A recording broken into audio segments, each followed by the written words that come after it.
저희 교회가 100번째 예배를 이제 눈앞에 두고 3월 26일 교회 사명을 위해 함께 사역해갈 리더들을 세우는 귀한 첫 단추를 끼는 날이 됩니다. 하나님께서 저희 교회를 위해서 함께 사역할 리더들을 세우는 귀한 시간이 되리라 봅니다. 저는 이런 일을 할 때 가벼운 마음으로, 감사한 마음으로 주님께 모든 것을 맡기면 좋겠다, 그렇게 생각됩니다. 없으면 없는 대로, 있으면 있는 대로 가는 거죠. 인위적으로 그것을 만들어갈 필요는 없다, 전 그렇게 생각합니다. 교회는 여러분이 아시다시피 헬라어로 에클레시아라고 말을 합니다. 이 에클레시아라는 말의 뜻은 불러냄을 받았다, 그래서 called out 됐다는 얘기죠. 다시 말해서 주님께서 구원하실 백성들을 세상에서 call out, 불러내시어서 그들을 따로 모아놓은 그런 상태를 에클레시아, 그것을 교회라고 부르는 거예요. 교회는 건물이 절대 아닙니다. 많은 사람들이 교회를 건물로 착각하는 이유는 하나님께서 말씀하시는 그 교회의 의미를 깊이 성경적으로 깨닫지 못해서 그런 것입니다. 그러므로 이 교회의 기본적 개념은 우리가 수차례 들어왔지만 부름을 받은 하나님의 백성들의 믿음의, 사랑의, 소망의 공동체가 바로 교회이고, 바로 여러분 한 사람 한 사람이 교회인 것입니다. 이런 것이 오랜 세월 동안 성경이 전통적으로 가르쳐 온 것입니다. 그런데 교회가 이런 오랜 신학적 정의로부터 벗어나지 못한 것이 사실 문제입니다. 물론 기독교가 어떤 정신이나 이념을 바탕으로 하지 않는다는 것은 이미 여러분과 나는 잘 알고 있습니다. 또한 기독교는 무속신앙과도 매우 다릅니다. 무속신앙, 샤머니즘의 특징은 자신이 중심이 되지만 기독교는 자신 밖으로 나가는 겁니다. 이게 기독교의 핵심입니다. 자신 밖으로 나간다는 뜻은 자신의 문제에 집약하는 것이 아니라 자신 밖의 문제에 집약하는 것이 기독교의 핵심입니다. 이런 면에서 기독교는 굉장히 이타적이다라고 볼 수가 있는 거죠. 물론 자신이 준비가 되지 않았는데 어떻게 나 자신 밖으로 나갈 수 있겠습니까? 라는 질문들을 수없이 던질 수밖에 없죠. 그죠? 내 자신은 준비가 안 됐는데 준비 안 된 나 자신이 어떻게 내 바깥으로 나가냐는 거죠. 그러나 자신 밖으로 나갈 때 그 도전을 통해서 자신을 발견하게 되는 거예요. 자신에게 집약하면 할수록 자신을 발견하지 못합니다. 이게 아이러니컬한 거거든요. 자기 자신에서 벗어나서 자신을 바깥으로 던져낼 때 거기서 자신을 발견하게 되고 더욱 성장하게 되는 것입니다. 그런 면에서 기독교는 언제나 우리 자신에게 집중하는 것보다는 주님에 대한 결단과 헌신을 통해서 자신 밖으로 나아가 널리 전파되어 왔던 것이 기독교였습니다. 신자들의 공동체인 이 교회가 자신들의 문제에만 급급을 한다면 사실상 이기적인 무속신앙과 다를 것이 없습니다. 문제가 있을 때만 구술하죠. 문제가 있을 때 그 재앙을 없애버리기 위해서 구술해서 번영과 축복을 바라는 이 무속신앙과 전혀 다를 것이 없는 것이 자칫 잘못하면 기독교가 되어버리는 겁니다. 그곳에는 어떤 헌신도 요구되지 않고 결단도 요구되지 않습니다. 오직 자기 중심에만 깊이 빠져드는 거죠. 그러므로 성경이 주장하고 가르치는 것은 한 가지입니다. 기독교의 주체가 되시는 예수 그리스도께서 인류의 구원을 위해서 행하신 모든 것에 대해서 믿음을 가지고 나 자신을 넘어서 세상 밖으로 향해 나가는 것, 이것이 기독교입니다. 그러므로 에클레시아, 즉 교회라는 것은 좀 더 확장을 해서 말씀을 드리면 부름받은 사람들이 모여서 하늘의 능력과 권세를 받아서 그 능력과 권세를 가지고 다시 세상으로 보냄을 받은 공동체, 이것이 교회라는 것이요, 또 기독교의 핵심적 의미입니다. 그런데 교회가 에클레시아라는, 즉 불러냄을 받았다라는 이 신학적 개념 속에 계속 빠져오다 보니까 예수 믿는 사람들이 모인 이 교회라는 곳에서만 신앙생활을 해야 되는 것으로 사람들이 생각해 오게 된 거예요. 그래서 자신을 밖으로 내던지지 못하는 그런 거룩한 습관들을 가지게 된 거죠. 저는 거룩한 습관이라고 얘기할게요. 그 결과로 인해서 성경에서 진정 말씀하는 이 교회의 확장된 모습을 전혀 보지 못하게 되는 거예요. 오늘 본문 말씀 누가복음 9장 1절과 2절 말씀을 자세히 한번 살펴보겠습니다. 우리 본문으로 돌아가 보십시다. 성경을 다 펴시고, 오늘 누가복음 9장 본문에는 주님께서 제자들을 통해서 교회의 사명을 확장시키시는 모습을 잘 보여주었습니다. 본문 말씀을 읽으실 때 세 가지 중요한 단어가 기록되어 있는 것을 발견하게 되는데, 이 단어들은 모두가 동사로 기록이 되었습니다. 한번 읽으시면서 여러분 스스로 한번 찾아보시고 묵상해 보시기 바랍니다. 다 함께 누가복음 9장 1절 2절 말씀을 함께 읽겠습니다. 시작. 예수께서 12 제자를 불러 모으사 모든 귀신을 제어하며 병을 고치는 능력과 권위를 주시고 하나님의 나라를 전파하며 앓는 자를 고치게 하려고 내보내시며, 이렇게 지금 말씀을 했어요. 첫째 중요한 단어가 1절 말씀 속에 있는데, 예수께서 12 제자를 불러 어떻게 하셨다고요? 모으셨다고 했어요. 이 불러 모으셨다, 이게 에클레시아예요. 무엇인가를 위해서 주님이 그들을 한 곳에 불러 모으셨어요. 신학적으로 교회에 대한 언어적 정의는 여기까지입니다. 그러나 주님은 거기서 멈추지 않고 있다는 사실을 우리는 곧 발견하게 됩니다. 두 번째 단어를 한번 찾아보시겠어요? 불러내신 하나님의 백성들에게 하나님께서 무엇을 주셨습니까? 능력과 권위를 주시고, 그렇게 말씀했어요.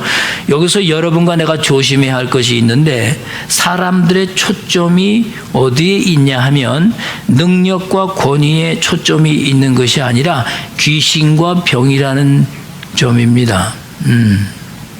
귀신과 병을 고치는 것은 단지 여러 능력과 권위 중에 하나일 뿐인데, 사람들은 거기에 지나치게 집착한다는 거죠.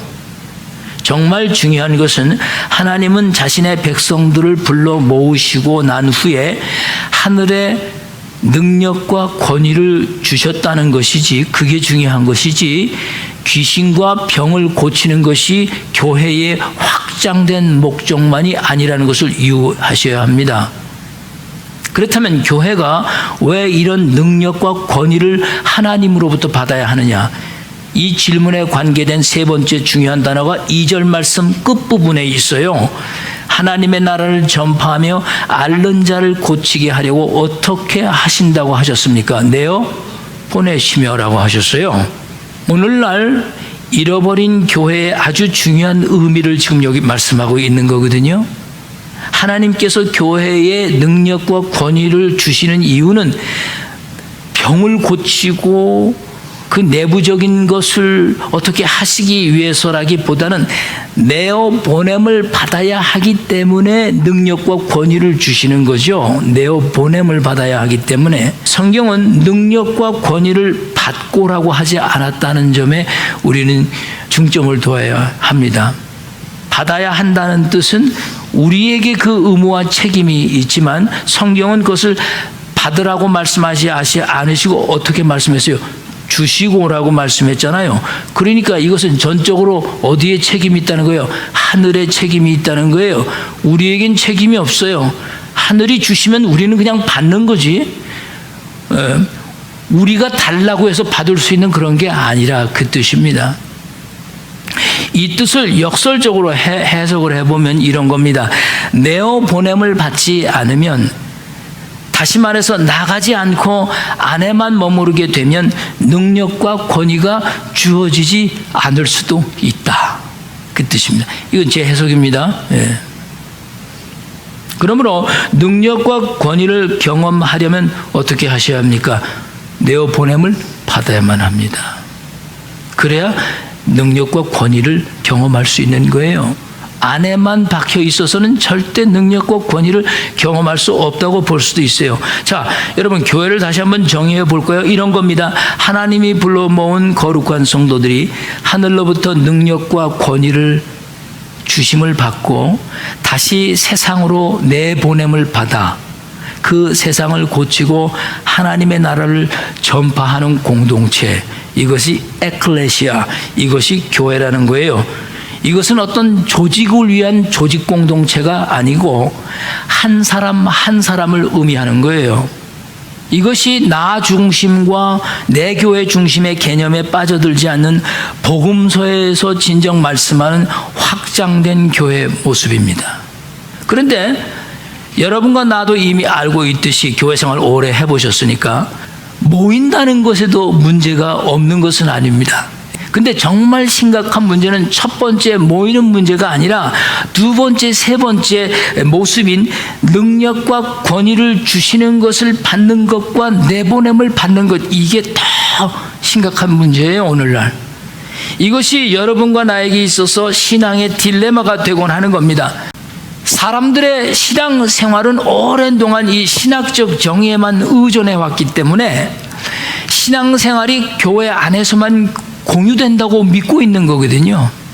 그래 누가복음 9장 이 본문의 말씀을 우리는 대하면서 딜레마에 빠질 수밖에 없는 거예요. 그런데 성경은 지금 분명하게 능력과 권위를 주시고 그걸 받고 내어 보냄을 받았다, 그렇게 말씀하고 있잖아요. 보세요. 오늘 교독 때 여러분이 읽으신 마태복음 5장에는 내 보냄을 받는다는 것을 어떻게 말씀하셨습니까? 너희는 세상에 무엇이라고 그랬어요? 소금이요? 빛이라고 하셨잖아요. 언제 성경이 너희는 교회의 소금이요 교회의 빛이라고 하신 적이 있습니까? 줄곧 성경은 지금까지 계속해서 부르심을 받고 사람들이 능력과 권세를 얻고 빛과 소금처럼 세상을 향해 보냄을 받았다고 말씀하고 있어요. 빛과 소금이 된다는 것은 그냥 교회에 출석하면 될 수 있는 게 전혀 아니거든요. 빛과 소금이 된다는 건 뭐냐? 하늘로부터 능력과 권위를 받아야지만 빛과 소금이 될 수 있는 거지, 내가 교회에 출석해서 예배만 잘 드리고 있으면 빛과 소금이 된다, 절대 그런 일은 일어날 수 없다, 그 말씀입니다.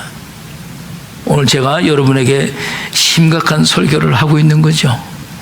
오늘 여러분들이 읽으신 마태복음 5장 16절 말씀을 보면 이렇게 얘기했어요. 이와 같이 너희 빛이 사람 앞에 비치게 하여 그들로 너희 착한 행실을 보고 하늘에 계신 너희 아버지께 영광을 돌리게 하라. 아멘. 여기서 말씀하는 그 사람 앞에라는 뜻은 교회 안에 있는 사람이 아닌 겁니다. 교회 바깥에 있는 사람들을 뜻하는 거죠. 성경은 지금 교회 안에서가 아니라 세상에서 빛과 소금으로 살아가기 위해서 하늘로부터 능력과 권위를 받아 내 보냄을 입어야 한다, 이렇게 말씀하고 있는 겁니다. 우리 교인들 아시다시피 제가 김치를 담그지 않습니까? 요즘에 바빠서 잘 못 담궈 드리는데 김치를 담가 보니까 정말 제가 많은 걸 터득합니다. 김치 띠알러지가 있어요. 김치를 담글 때 가장 중요한 요소가 뭔지 아시죠? 소금입니다. 그런데 병 안에 들어있는 소금은 분명 소금이지만 소금의 의미만을 가지고 있는 소금이더라고요. 그런데 소금이 그 병 안에서 나와가지고 배추에게 뿌려질 때부터 병 안에 있던 소금의 의미가 사라지고 병 밖에서 소금의 가치가 나오기 시작하더라고요. 제가 배추를 여러 번 담그다 실패하면서 배운 겁니다. 우리 교인들 먹어보셔서 알잖아요. 목사님 이거 틀렸어 뭐. 그래도 나는 꾸준히 했어요. 그래서 성공적으로 지금 하고 있지 않습니까? 근데 오늘날 교회가 병 안에 들어있는 소금과도 같다는 것이 가슴에 덜컥 들어오더라고요. 아, 병 안에 들어있는 소금이 오늘의 교회의 모습이구나. 교회가 너무 신학적이 되어버린 거예요. 병 안에 있는 소금은 분명 소금이지만 신학적 사고에서 벗어나지 못한 교회의 모습일 수 있습니다. 여러분과 나도 병 안에 들어있는 소금일 수 있어요. 세계적으로 아주 유명한 더블린 아일랜드 출신의 U2라는 락 그룹이죠. 이거 한번 제가 예와 사용한 적이 있습니다. 그들이 부른 노래 중에 The Joshua Tree라는 노래 있어요. 그 다음에 야훼 하나님이라는 노래 있죠. 그리고 Peace on Earth, 아주 유명한 곡들입니다. 이런 곡들을 통해서 그들은 이 노래들을 히트를 시키면서 세상에 알려지기 시작했어요. 그들은 유명한 그래미 어워드라는 그 음악상을 22번이나 받은 대단한 그룹입니다. 그들이 부르는 노래의 가사의 내용의 기본 개념을 살펴본 전문가들이 뭐라고 얘기하냐면 U2는 매우 기독교적이다. U2는 매우 영적이다라는 판단을 했던 겁니다. 이게 전문가들의 말입니다. 그들은 여러분과 내가 즐겨 듣지 않는 락그룹이에요. 시끄러운 락그룹이라고. 근데 그 락그룹이 기독교적이고 영적이다고 전문가들이 얘기를 하는 겁니다. 우리는 안 듣죠. 아예 시끄러우니까. 들어보면 상당히 의미가 있거든요. 그들은 우리들처럼 교회에 모여서 이 병 안에 갇혀있는 소금처럼 살지는 않아요. 분명한 것은 기독교적인 사상을 가지고 그 음악의 재능을 통해서 소금의 역할을 지금 하고 있는 거죠. 세상을 향해서 달려나가면서 뿌리는 거예요. 그들은 자신들이 갖고 있는 분명하고 확신에 찬 그 목표를 가지고 밖으로 나간 사람들이 분명한 겁니다. 그런데 U2의 리드싱어인 폴 데이빗 휴슨이라는 사람, 일명 보노라고 알려져 있죠. 얼굴이 좀 험상궂게 생겼어요. 근데 이 보노는 한 기자와의 인터뷰에서 이렇게 말을 했어요. 하나님의 나라는 침노하는 자에게 임합니다. 놀라운 얘기죠. 이 락그룹이 인터뷰할 때 이런 얘기를 한다는 것은. 저는 하늘나라의 뜻을 이 사회와 세상에 전파하기 위해서 음반을 제작하기 시작했습니다. 그리고는 참 감동적인 말을 했는데요.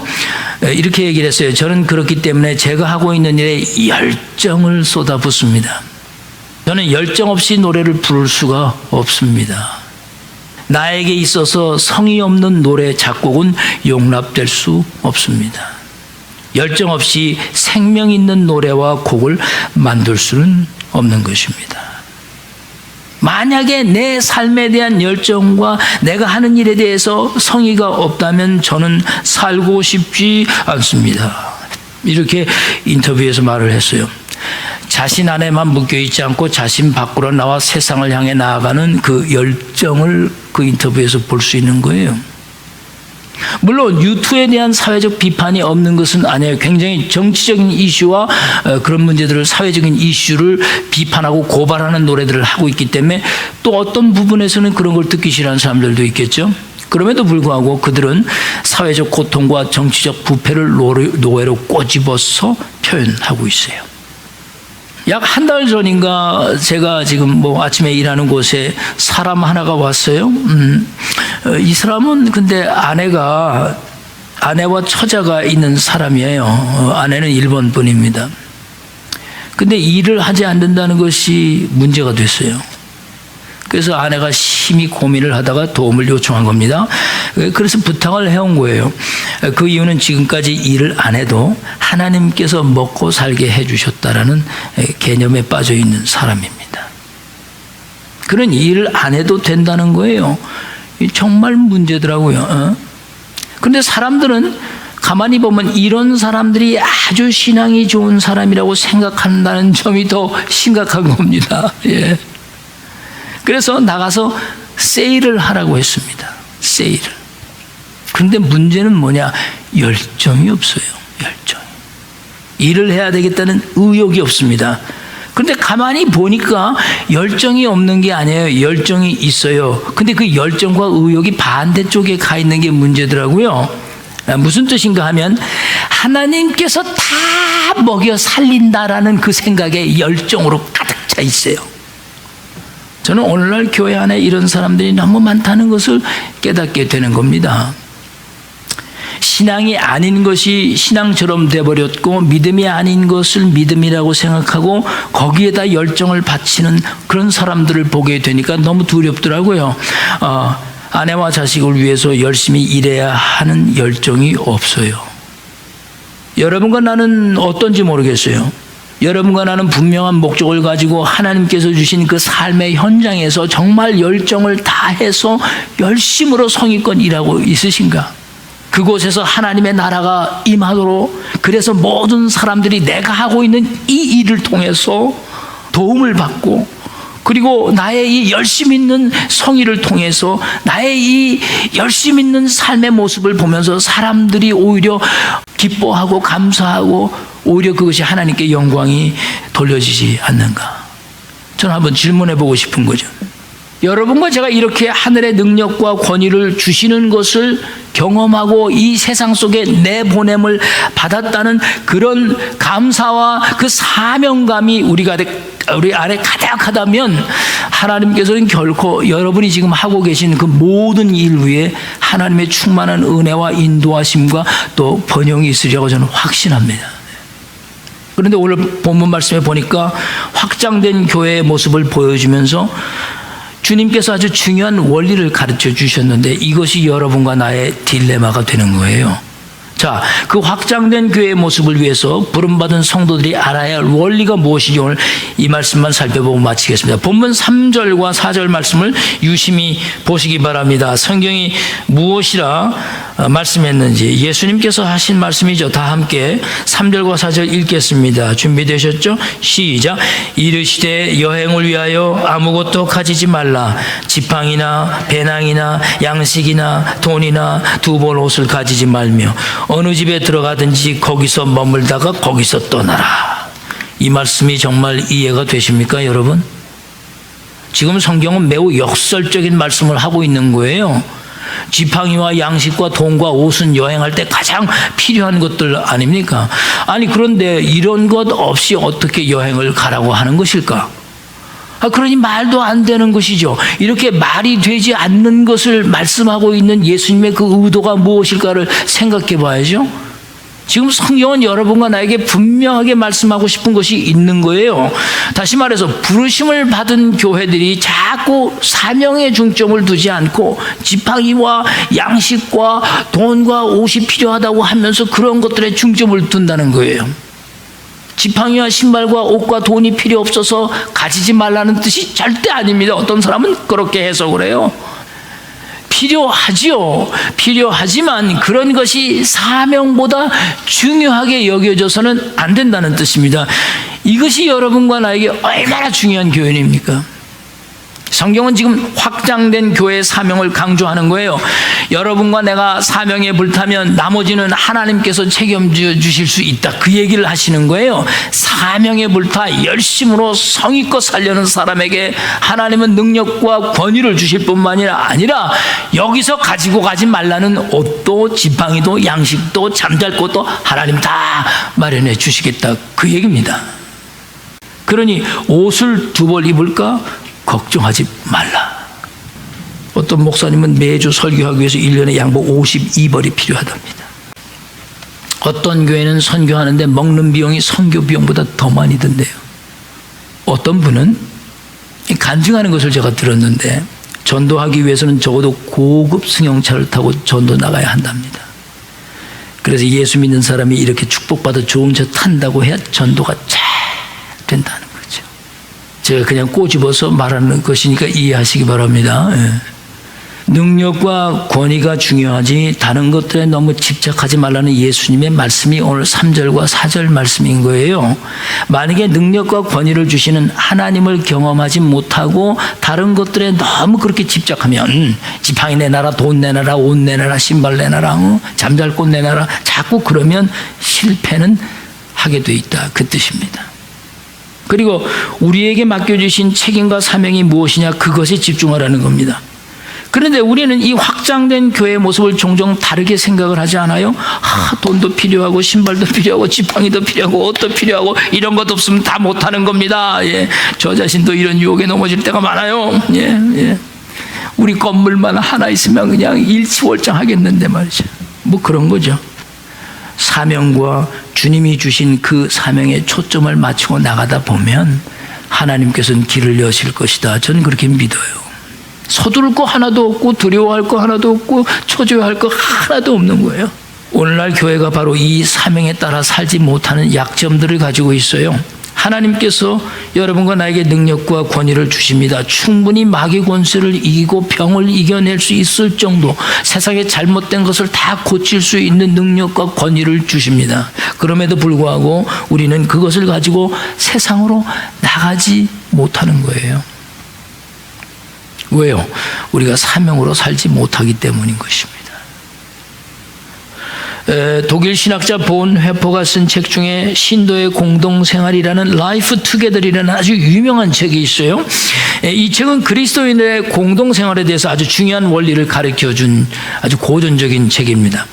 그는 이렇게 설파를 했어요. 한번 잘 들어보세요. 그리스도인의 공동체 속에 들어오는 사람이 가지고 있는 모든 개인적인 꿈이야말로 그리스도 안에서 참다운 공동체 건설을 가로막는 것이기 때문에 부서져야 한다. 나치 정권 아래 감옥에 갇혀 있으면서 쓴 글들입니다. 다시 말해서 그리스도인의 공동체의 꿈보다도 자신의 꿈을 더 사랑하는 사람은 자신이 뜻하는 바가 아무리 정직하고 아무리 진지하고 아무리 좋고 희생적이라 하더라도 결국 그리스도인의 공동체를 파괴하는 사람이 되고 말 것이다. 그 뜻입니다. 이것이 얼마나 충격적이고 현실적인 고백입니까? 그래서 본 회퍼는 공동체의 목적 안에 들어올 때 요구하는 자세로 들어오지 말라고 경고합니다. 그렇게 요구하는 자로서 들어오면 자신의 법을 세우게 되고 그것에 따라서 형제와 자매 그리고 공동체까지도 심판하게 될 것이다. 그렇게 경고를 하는 거죠. 이렇게 되면 무엇이나 자신의 생각이나 뜻대로 되지 않으면 모든 것이 실패라고 판단하게 될 것이고 자기에게 맞지 않는 것에 대해서는 절대로 동조하거나 참여하거나 협조하지 않는 자세로 나가게 될 것이기 때문이다. 그렇게 말하고 있어요. 얼마나 심장을 꿰뚫는 말씀들입니까?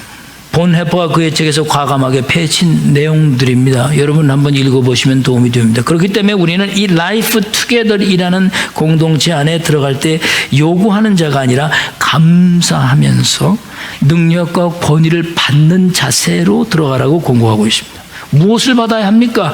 오늘 본문 말씀대로 능력과 권세 주시는 것을 받는 것에 중점을 두고 받은 것으로 끝나는 것이 아니라 보냄을 받아야 한다는 것입니다. 마지막으로 에베소서 5장 8절에는 이런 말씀을 기록했어요. 너희가 전에는 어두움이더니 이제는 주 안에서 빛이라 빛의 자녀들처럼 행하라 그랬어요.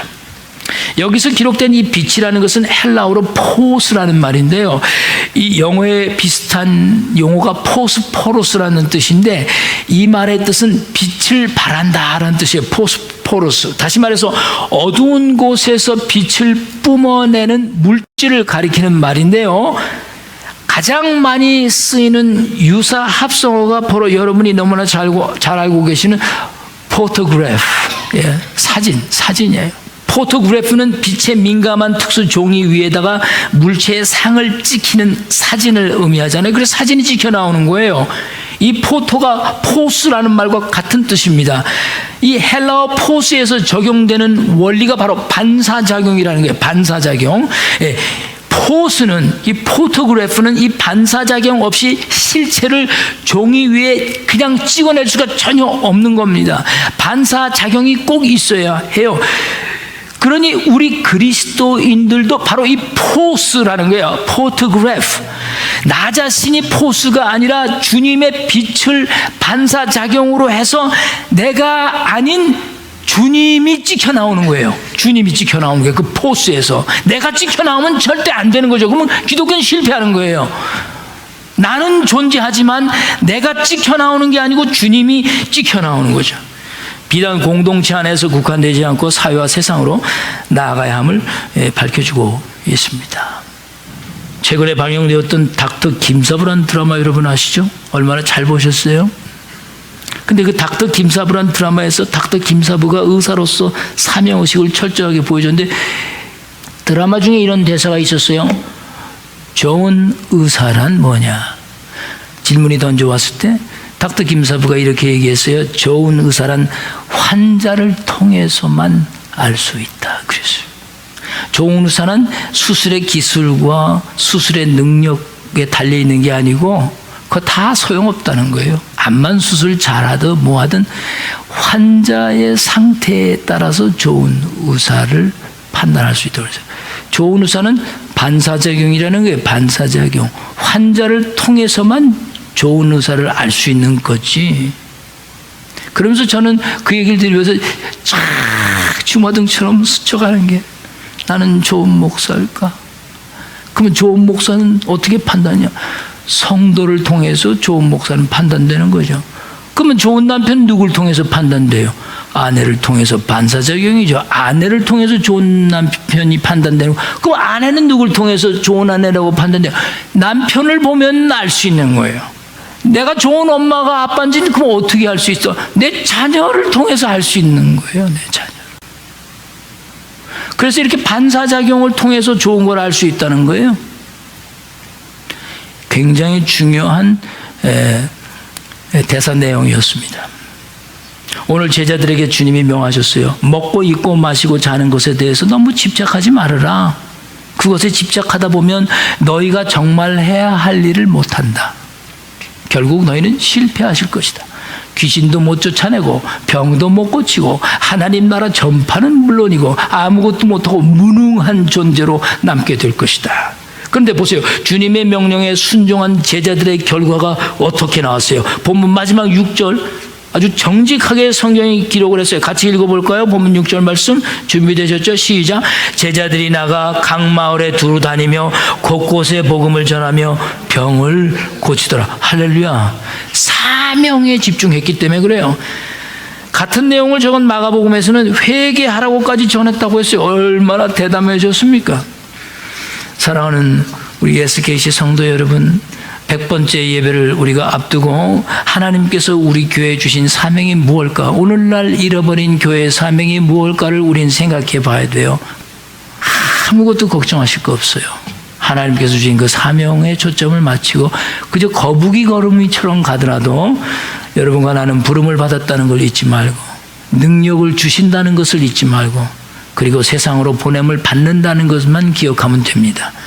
우리 모두가 이런 그리스도의 확장된 사명감을 가지고 주어진 위치에서 또 여러분의 삶의 터전이 바로 그 확장된 교회라는 확신을 가지고 그곳에서 열심으로 성의 있게 사십시오.